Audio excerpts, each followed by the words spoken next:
All right, guys, welcome back to Perry's Reef. Thanks for checking out the channel. Um, yeah, if you can subscribe or hit the like or drop a comment down, that would be totally cool.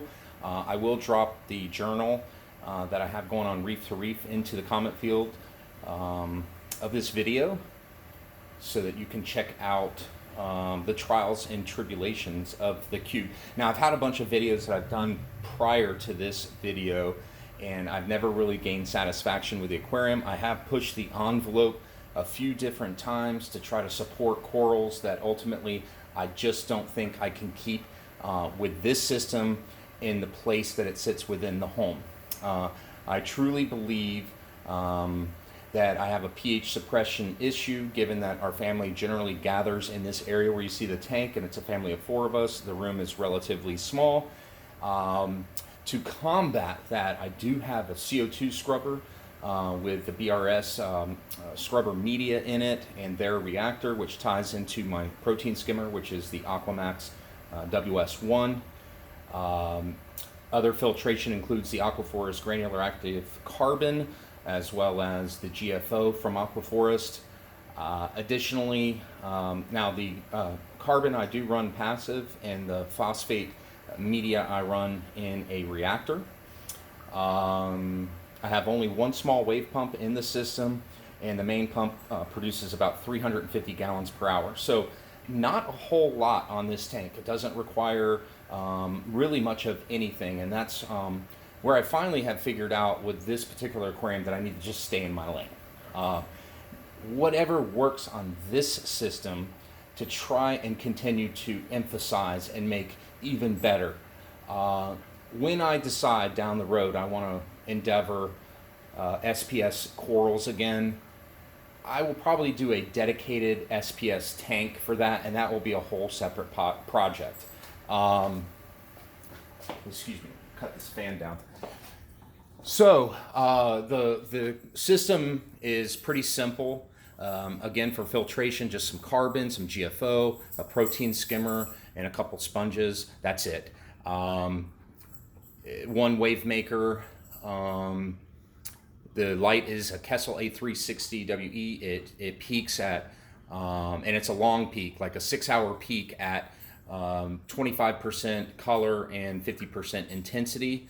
I'm also running another LED panel that's 145 watt Cree panel, and that's made by a company out of Taiwan. That's the Block 2 LED. Never really came to the States, never became popular, but it's a killer little LED setup. I run the blues only on that system, as well as UV. So the white light that I'm getting in this aquarium is coming from the Kessil, okay? And then I'm just running straight blues on the other panel. So really happy with what I'm able to pull off with LPS and mushrooms and pallies and zoos. Those corals are thriving in this system. Now, they weren't always. I had some issues that led to a decline in this tank. So as I've dialed this aquarium back, I've come to this place with it where it becomes less and less and less, more hands-off. Now, there's nothing against all the other different systems out there that you can run, the Red Sea program, the Zeovit program, Aquaforest program. I've used them all. They all work great. But there is no real reason, given what I'm trying to accomplish in this small aquarium, for me to have carbon dose and bacteria dose and aminos and vitamins and all of those things. I just find it to be quite unnecessary for this particular setup. So I've learned to stay in my lane with this aquarium. It has been a long road. I've dealt with red planaria. I'm still not completely out of the clear with it. Right now I have just a couple places where I have a little bit of cyano. I had a decline in a lot of the corals, mushrooms melting down, almost lost my Duncan colony that you see in the middle of the aquarium. And I just decided, when all of these things were going wrong, what is the best thing that I can possibly do when I go into my playbook for reef keeping? and it is to just go back to as basic as possible, with water changes being the emphasis. Now, I was using Aquaforce for a long time with their salts. I have gone back to Tropic Marin Pro. The system receives no additional dosing, very light feeding. I'm down to 3 fish. I have lost some when dealing with the planaria outbreak that I had. So, you know, it's been a tough problem, because flatworm exit works, but if you have an infestation to the level I had, it will kill stuff. And I believe it killed coral, not the product, me, and the flatworm infestation, not the product itself. The product is solid if used properly, but unfortunately the infestation was so large that I ultimately harmed corals and fish due to the toxins they release when they die.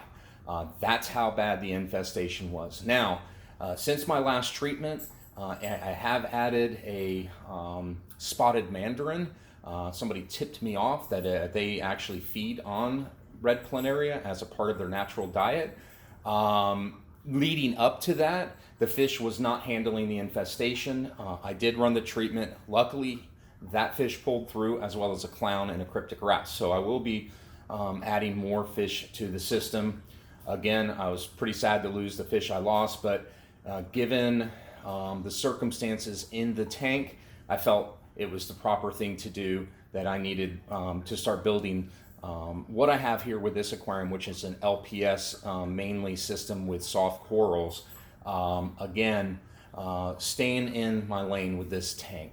I've always had this issue as well with an increase in alkalinity. That's been a tough thing. Now look, I've gone back and forth with chemists online claiming that I don't know what I'm talking about. I guess the 15 years of experience I have doing this is discounted by the fact that maybe it's a problem with my TDS of my RODI system, which it's not. That maybe alkalinity is leaching into that water, which tested 0. That it couldn't come from the rock, so I treated it with muriatic acid and completely wiped the rock clean about 1.5 years ago. So yeah, I've really done everything that I could possibly do, and yet I still see that number increase.